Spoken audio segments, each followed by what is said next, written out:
Putin नाम सुन के पुदीना समझो, परमाणु बम है। तो 2014 में रूस ने इस पर आक्रमण किया और क्रीमिया को काट के अपने में मिला लिया। यूक्रेन को कि भाई मेरे दुश्मनों को मेरे पास क्यों ले आ रहे हो। तब तक वहां एक कॉमेडियन प्रधानमंत्री बना, नाम था उसका व्लादिमीर जेलेंस्की। जेलेंस्की जो है, इनको ज्यादा जल्दी था अपनी देश की सुरक्षा के लिए, तो कहा कि हम नाटो सेना में मिलना चाहते हैं। अब रूस ने सेना भेज दिया, कहा हम यही काम तो इंडिया को करना था बलूचिस्तान में।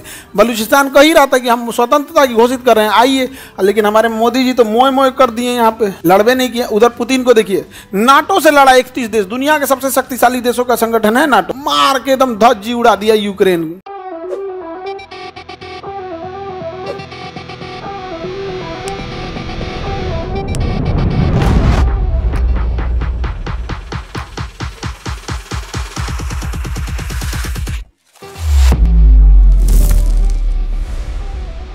अब यहां देखिए, यूक्रेन का तो मारधाड़ चल रहा है किसके साथ। ये यूक्रेन है, देखिए ध्यान से, ये यूक्रेन है। आपके नक्शा में यूक्रेन दिख रहा है, पूरा यूक्रेन दिख रहा होगा। यहां देखो मेरी ओर ध्यान से, ये यूक्रेन है। यूक्रेन के निचले राज्य का नाम था क्रीमिया। क्या नाम था? क्रीमिया। क्या नाम था? क्रीमिया। क्रीमिया नाम था, यहाँ पर क्रीमिया नाम था। अब 2014 में यूक्रेन के राष्ट्रपति थे पेट्रो यानुकोविच। क्या नाम था? पेट्रो। रूस का कहना है कि तुम स्वतंत्र नीति अपनाओ, यूरोप के पिछलग्गू क्यों बन रहे हो। तो ये यूरोपीय यूनियन में मिलने की बात कहा था। तो 2014 में रूस ने इस पर आक्रमण किया और क्रीमिया को काट के अपने में मिला लिया। तो यूक्रेन का निचला भाग क्रीमिया किस में मिल गया? रसिया में मिल गया। यहाँ पे इसके बाद इसको अकल नहीं खुला। 2014 में मेरे ख्याल से आप लोग छोटे होंगे लोग, हाँ, तब ये सब न्यूज पे आप लोग का उतना ध्यान नहीं होगा। 2014 में आप लोग किस क्लास में थे? तो ये है आपका कौन सा जगह? क्रीमिया। किसने कब्जा कर लिया? हाँ, रूस ने कब्जा कर लिया। अब रूस का कहना है यूक्रेन को कि भाई मेरे दुश्मनों को मेरे पास क्यों ले आ रहे हो। तब तक वहां एक कॉमेडियन प्रधानमंत्री बना, नाम था उसका जेलेंस्की, व्लादिमीर जेलेंस्की। जेलेंस्की जो है, इनको ज्यादा जल्दी था अपनी देश की सुरक्षा के लिए, तो कहा कि हम नाटो सेना में मिलना चाहते हैं। नाटो जो है 31 देशों का एक संगठन है। नाटो कितने देशों का? इसका आर्टिकल 5 कहता है कि अगर हमारे ऊपर कोई हमला करेगा तो हम 31 मिलकर मारेंगे। और नाटो का एक सबसे बड़ा खराबी क्या है पता है? कि नाटो देश के अंदर 31 देश एक दूसरे के अंदर अपने सेना भेज सकते हैं। तो अमेरिका यूक्रेन को चढ़ा रहा था कि तुम नाटो ज्वाइन कर लो। और जैसे नाटो ज्वाइन कर लेते हैं, अमेरिका अपना सैन्य अड्डा यहाँ बना सकता था, क्योंकि नाटो देश में बना सकते हैं। और यहाँ से थोड़ी दूर इसकी राजधानी है मॉस्को।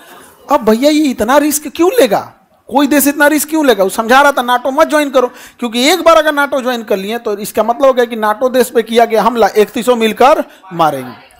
तो ये कहते कि नहीं हम नाटो ज्वाइन करेंगे, तो ये समझाया मत ज्वाइन कर, कहना ज्वाइन करेंगे। तो रूस ने कहा कोई बात नहीं।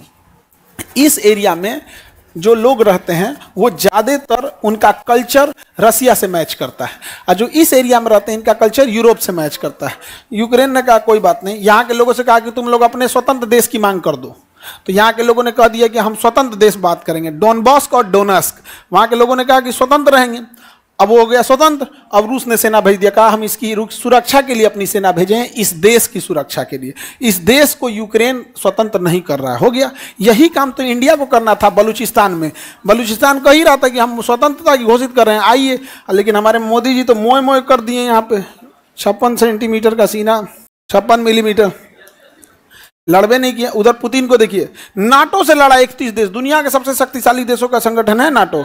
कितना दिमाग लगा, वहां से बस एक तो प्रेस रिलीज कराया कि हम स्वतंत्र रहना चाहते हैं, सेना लेके घुस गया, कहा कि हम तो इसकी मदद करने आए हैं, यहाँ पे मारने लगा, कहा कि तुम इन लोगों को मत मारो तो हम तुम लोग को नहीं मारेंगे। अब लो सोचा तू नहीं मारोगे तो स्वतंत्र देश घोषित कर देंगे। देश घोषित करने के बाद में जब देश बन जाएगा तो यूक्रेन क्या कहेगा कि मैं अपने देश को इसमें विलय करना चाहता हूँ। लो पहले अलग कराओ फिर विलय कराओ। नहीं हो गया, किसी को दिक्कत?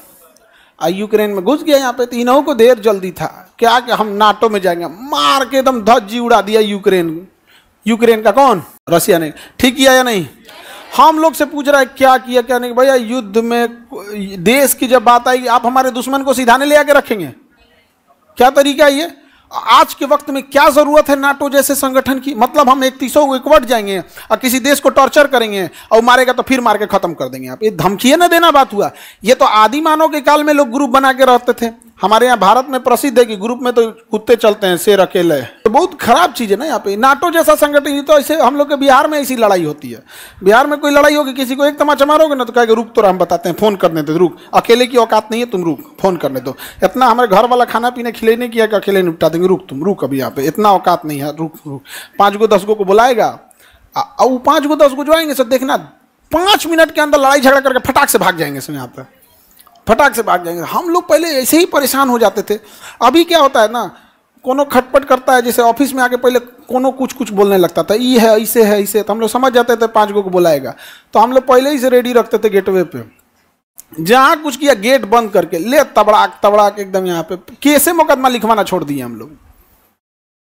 पहले FIR लिखा, ये कराओ, अब कुछ नहीं, अब नहीं करते हैं लोग। यहाँ पे धूर धार देते हैं, केस लिखाएगा पिताजी के नाम पे, रख लेते हैं लोग, जमा कर लेते हैं, पिताजी आते हैं, पिताजी पे लिखा जाता है वो केस। नहीं समझे, परेशान हो गए थे हम लोग, क्या करें। अब तो सबका इलाज कर देते हैं, आओ तुम्हें बम रखा है वो। यूक्रेन रूस की मजबूरी बन गया था कि नहीं?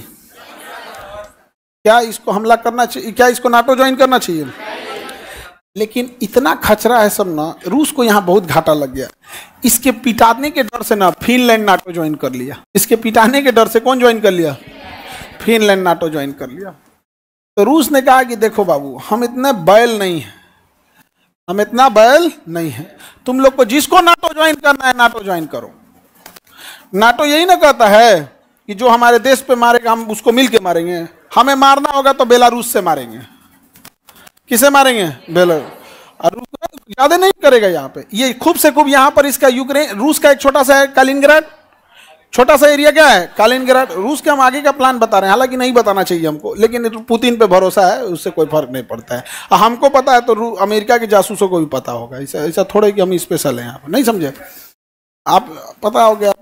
देखो ये छोटा सा कालिनग्राड है, किसका हिस्सा है?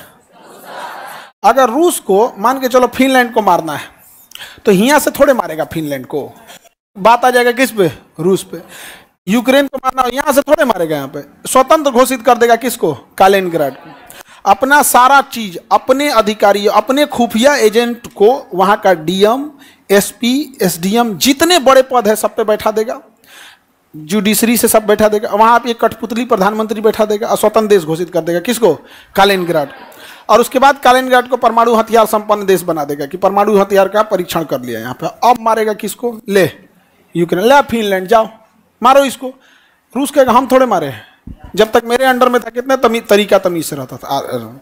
उसके बाद कहेगा मैं अपने पड़ोस में कोई युद्ध देखना नहीं चाहता हूं, यदि कोई कालिनग्राड को मारेगा तो मित्रता के नाते मैं उसे बचाऊंगा। ले हो गया, ये तो मित्रता के नाते बचा सकते हैं आप। 31 दो देश मिलके हो सकते हैं, और वो एगो को नहीं दोस्ती कर सकता है, मार देगा, हो गया काम खत्म।